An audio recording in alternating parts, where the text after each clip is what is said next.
आज की इस भागदौड़ भरी दुनिया में मेंटल हेल्थ को मजबूत रखना कोई आसान काम नहीं है, लेकिन अच्छी खबर यह है कि कुछ ऐसी असरदार रणनीतियां हैं जो हमारी काफी मदद कर सकती हैं। तो चलिए आज उन्हीं को जरा करीब से समझते हैं।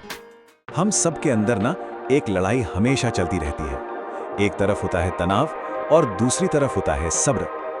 अक्सर ये एक ऐसा संघर्ष है जिसके बारे में बात नहीं होती, लेकिन सच तो ये है कि यही सब्र हमें मजबूती देता है और हमारी अच्छी सेहत की नींव रखता है। तो आज हम क्या क्या देखने वाले हैं? सबसे पहले हम उस अनकहे संघर्ष को समझेंगे, फिर हम 3 कमाल की स्ट्रेटजीज पर बात करेंगे। पहली, अपनी बात कहना, दूसरी, थोड़ा एक्टिव रहना और तीसरी, एक बैलेंस बनाना। और आखिर में हम ये देखेंगे कि कैसे छोटे छोटे कदम भी एक बड़ा बदलाव ला सकते हैं। तो चलिए शुरू करते हैं हमारे पहले हिस्से से, अनकहा संघर्ष। आखिर हमारे अंदर ये जो दबाव बनता है, ये है क्या और ये इतना आम क्यों हो गया है? आइए इसे समझते हैं। अपनी फीलिंग्स को अंदर ही अंदर दबाकर रखना पता है कैसा है? बिल्कुल एक प्रेशर कुकर की तरह, जो एक ना एक दिन फट सकता है। और जब वो फटता है तो नुकसान बहुत ज्यादा होता है। ये सिर्फ एक कहने की बात नहीं है, ये एक हकीकत है।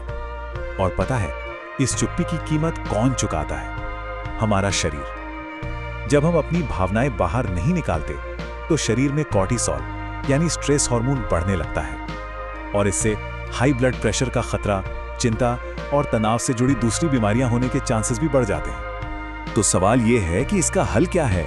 हमारी पहली रणनीति है अपनी बात कहना। चलिए किसी से अपनी बात शेयर करने की ताकत को समझते हैं। और इसके पीछे का साइंस पता है, बड़ा मजेदार है। जब हम अपनी फीलिंग्स किसी से शेयर करते हैं तो हमारे अंदर डोपामाइन और ऑक्सीटोसिन जैसे फील गुड हार्मोन्स बढ़ते हैं, जिससे मूड अच्छा होता है। लेकिन जब हम उन्हें दबाते हैं तो वही तनाव वाला हार्मोन कॉर्टिसोल बढ़ जाता है। मतलब ये चुनाव सीधा हमारे दिमाग के केमिस्ट्री पर असर डालता है। चलिए अब हमारी दूसरी रणनीति पर आते हैं, थोड़ा हिलना डुलना, मतलब फिजिकली एक्टिव रहना। ये समझना बहुत जरूरी है कि फिजिकल एक्टिविटी असल में हमारे मूड को बेहतर कैसे बनाती है। और इसके लिए आपको घंटों जिम में पसीना बहाने की जरूरत नहीं है। WHO और हार्वर्ड की स्टडीज भी कहती हैं कि रोजाना सिर्फ 30 मिनट की फिजिकल एक्टिविटी भी हमारे मानसिक स्वास्थ्य को काफी बेहतर बना सकती है। ये एक ऐसा लक्ष्य है जिसे हासिल करना मुमकिन है ना? और ये आंकड़े देखिए, ये खुद अपनी कहानी बताते हैं। अगर आप हल्की फुल्की एक्टिविटी करते हैं तो डिप्रेशन का खतरा 28% तक कम हो सकता है, और अगर थोड़ी इंटेंस एक्टिविटी करते हैं तो ये 32% तक कम हो सकता है। तो ये साफ है कि हिलना डुलना कितना जरूरी है। तो ये सब होता कैसे है? इसके पीछे का जादू है एंडोर्फिन। जब हम एक्सरसाइज करते हैं तो हमारा शरीर ये नेचुरल मूड बूस्टर रिलीज करता है। ये एंडोर्फिन तनाव और चिंता के खिलाफ एक शील्ड की तरह काम करते हैं। और सबसे जरूरी बात यह है कि कोई ऐसी एक्टिविटी चुने जिसमें आपको मजा आए, चाहे वो डांसिंग हो, गार्डनिंग हो, कोई स्पोर्ट्स खेलना हो या फिर सिर्फ तेज तेज चलना। क्योंकि जब हम किसी काम को एंजॉय करते हैं तभी उसे लंबे समय तक कर पाते हैं। अब हम अपनी तीसरी और आखिरी रणनीति पर आते हैं, बैलेंस खोजना।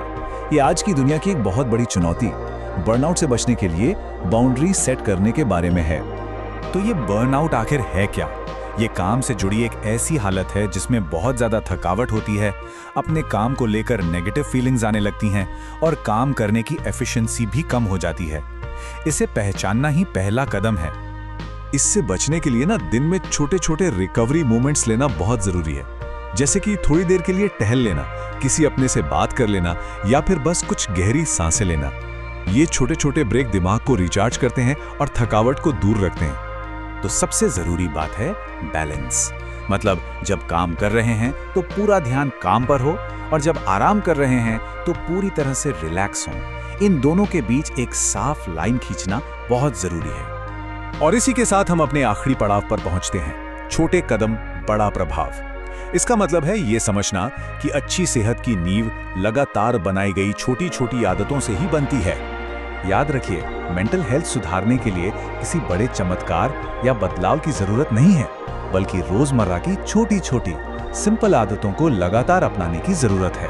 इस पूरी बातचीत का सार यही है, छोटे और लगातार प्रयास ही सबसे असरदार होते हैं। तो बस एक सवाल खुद से पूछने की जरूरत है, आज अपनी मेंटल हेल्थ के लिए ऐसा कौन सा एक छोटा सा प्यारा सा कदम उठाया जा सकता है? जवाब चाहे जो भी हो, एक सेहतमंद जिंदगी की शुरुआत वहीं से होती है।